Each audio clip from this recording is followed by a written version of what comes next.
1 Samuel chapter 20. And David fled from Naioth and Ramah, and came and said before Jonathan, What have I done? What is mine iniquity? And what is my sin before thy father, that he seeketh my life? And he said unto him, God forbid, thou shalt not die. Behold, my father will do nothing, either great or small, but that he will show it me. And why should my father hide this thing from me? It is not so. And David sware moreover, and said, Thy father certainly knoweth that I have found grace in thine eyes. And he saith, Let not Jonathan know this, lest he be grieved. But truly as the Lord liveth, and as thy soul liveth, there is but a step between me and death. Then said Jonathan unto David, Whatsoever thy soul desireth, I will even do it for thee. And David said unto Jonathan, Behold, tomorrow is the new moon, and I should not fail to sit with the king at meat. But let me go, that I may hide myself in the field unto the third day at even.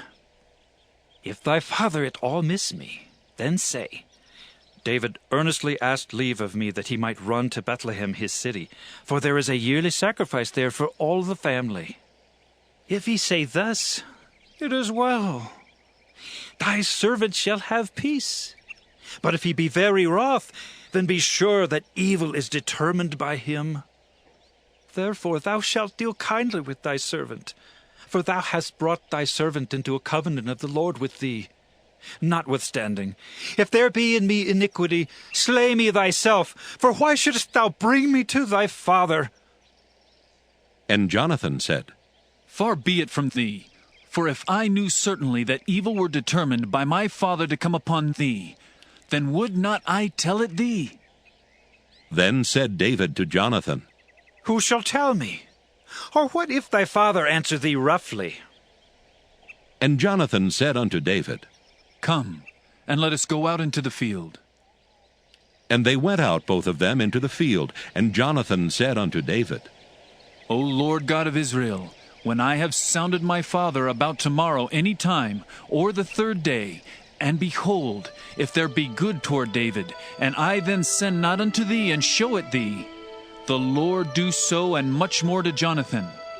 But if it please my father to do thee evil, then I will show it thee and send thee away, that thou mayest go in peace. And the Lord be with thee, as he hath been with my father. And thou shalt not only while yet I live show me the kindness of the Lord, that I die not, but also thou shalt not cut off thy kindness from my house forever. No, not when the Lord hath cut off the enemies of David, every one from the face of the earth. So Jonathan made a covenant with the house of David, saying, Let the Lord even require it at the hand of David's enemies. And Jonathan caused David to swear again, because he loved him, for he loved him as he loved his own soul. Then Jonathan said to David, Tomorrow is the new moon, and thou shalt be missed, because thy seat will be empty. And when thou hast stayed 3 days, then thou shalt go down quickly and come to the place where thou didst hide thyself when the business was in hand, and shalt remain by the stone Ezel. And I will shoot 3 arrows on the side thereof, as though I shot at a mark. And behold, I will send a lad, saying, Go, find out the arrows. If I expressly say unto the lad, Behold, the arrows are on this side of thee, take them. Then come thou, for there is peace to thee, and no hurt, as the Lord liveth. But if I say thus unto the young man, Behold, the arrows are beyond thee, go thy way, for the Lord hath sent thee away. And as touching the matter which thou and I have spoken of, behold, the Lord be between thee and me forever. So David hid himself in the field. And when the new moon was come, the king sat him down to eat meat. And the king sat upon his seat, as at other times, even upon a seat by the wall. And Jonathan arose, and Abner sat by Saul's side, and David's place was empty. Nevertheless Saul spake not anything that day, for he thought, Something hath befallen him. He is not clean. Surely he is not clean. And it came to pass on the morrow, which was the 2nd day of the month, that David's place was empty. And Saul said unto Jonathan his son, Wherefore cometh not the son of Jesse to meat, neither yesterday nor today?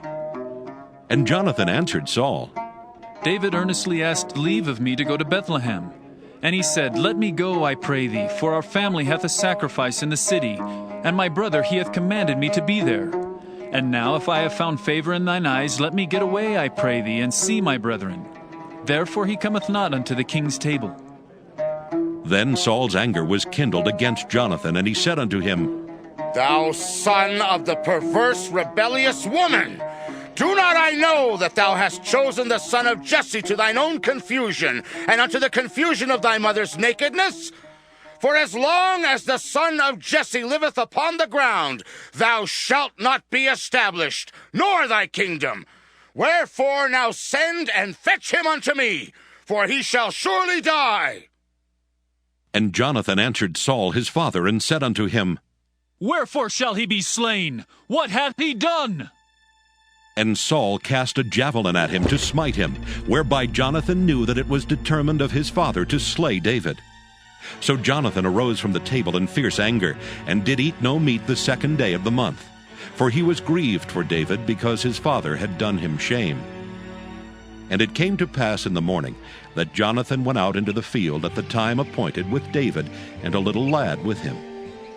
And he said unto his lad, Run!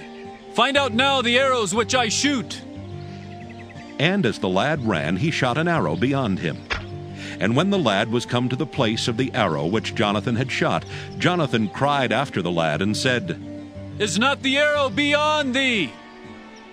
And Jonathan cried after the lad, Make speed, haste, stay not. And Jonathan's lad gathered up the arrows and came to his master. But the lad knew not anything, only Jonathan and David knew the matter. And Jonathan gave his artillery unto his lad, and said unto him, Go, carry them to the city.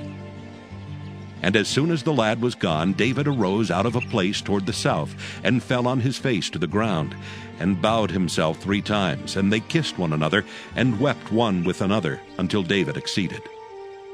And Jonathan said to David, Go in peace. For as much as we have sworn, both of us, in the name of the Lord, saying, The Lord be between me and thee, and between my seed and thy seed forever. And he arose and departed. And Jonathan went into the city.